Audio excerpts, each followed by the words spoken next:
Today we're restoring the headstone of a man named Cornelious Joseph McAllister. He was born on August 9th, 1903, and passed away on May 5th, 1973.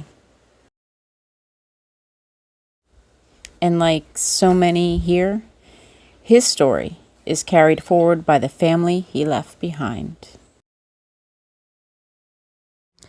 As we continue cleaning, I think about his family.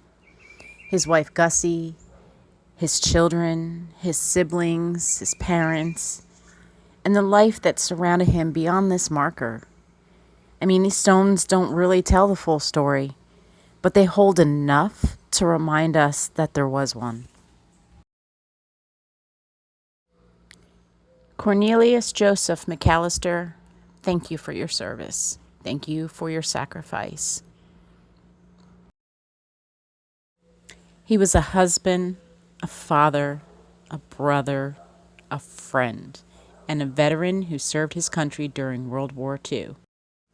You are remembered.